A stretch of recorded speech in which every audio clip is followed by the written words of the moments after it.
ललिता बिराजदार वीरभद्र महिला मंडळ संस्थापक अध्यक्ष. मला 5 महिन्याच्या पूर्वी असंच मी पूनम गेटवर आंदोलनला होतो. त्यावेळी मला गुरुनानक चौकात महिला हॉस्पिटलचं फोन आलं, काही असं झाले, तुम्ही या जरा म्हणून. जाऊच तर सध्या त्या महिलांची परिस्थिती असं होती की कंपाऊंडमध्ये बसलेली होती. शेजार झालं 22 दिवसांनी आपल्याला त्यांना 7 दिवसांनी टाके काढण्यासाठी 10 दिवसांनी बोलवले होते. बोलवलं असताना त्यांनी टाके काढायला गेल्यानंतर त्या बाईला केस पेपर काढण्यासाठी त्याला मुलीला त्रास व्हायला केस पेपर काढण्यासाठी ते मुलीला त्रास व्हायला म्हणून ते मुलींची आई सिस्टरला बोलली, पूजा मॅडमला.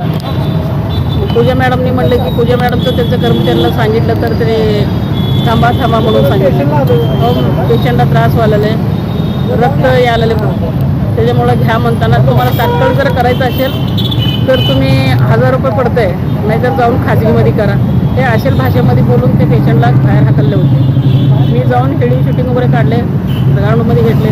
त्याच्यानंतर सुहास मानेला साहेबांना त्यांना मी पत्रव्यवहार केलो.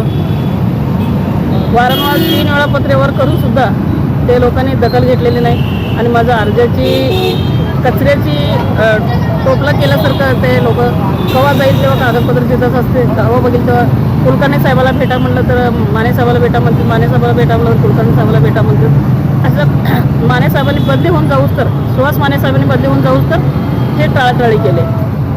काय मागणी काय? माझं मागणी एवढंच आहे की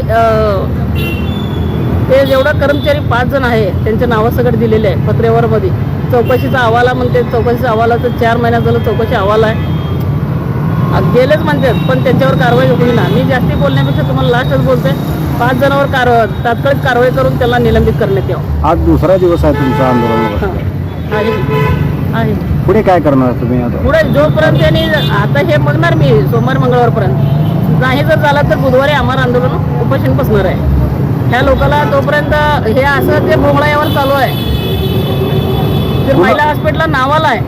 कुणावर कारवाई केली पाहिजे तुमची? काय नाव कर्मचारीचं नावं दिलेलं आहे मी, 5 जणांचं नावं दिलेले आहे. पूजा मॅडमचं हे सर्व लोकांचं नाव दिलेलं आहे. त्या 5 जणांवर डायरेक्ट निलंबित करून कारवाई करण्यात यावं.